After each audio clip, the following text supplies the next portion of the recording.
আসসালামু আলাইকুম। Hi guys, আজকে আমরা এটা ক্লিয়ার করলাম, কালকে কাস্টমার আসবে ইনশাল্লাহ।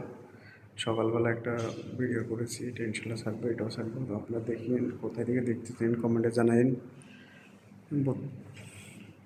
মেহনত করতে হইতেছে, এগুলো প্রবাস এমনি না, প্রবাসে কাজ না করলে পয়সা দেয় না। দেখছেন, এত সাফাইয়ের পরে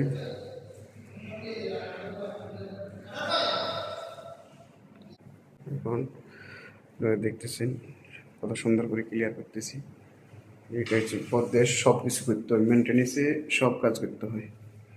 ক্লিনিং, রঙের কাজ, ইলেকট্রিকের কাজ, প্লাম্বারের কাজ, সবগুলা কাজ করতে হয়। আজকে পুরা দিন এখানে গেছি সবাই সুন্দর করে এগুলো করছে। রুমগুলো অনেক বড় বড়, যে এগুলো টয়লেট, তিনটা রুম, এটা হল রুম, একটা কেসি, এটা হচ্ছে কেসি, সেই রকম কেসি। আর এটা সব সুন্দর করে ক্লিয়ার করে করতে হচ্ছে অনেক।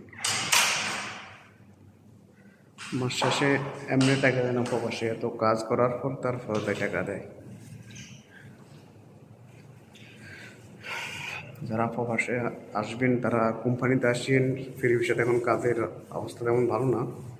তারা আসলেও কাতারে আপনারা কোম্পানিতে আসবার চেষ্টা করবেন, অনেক ভালো হবে। কোম্পানিতে আসলে, ফ্রি ভিসাতে কোম্পানিতে আসলে অল্প টাকা স্যালারি হলেও ভালো, বেশি টাকার আশা ফ্রি ভিসাতে আসে অনেক মানুষ কষ্ট করতেছে।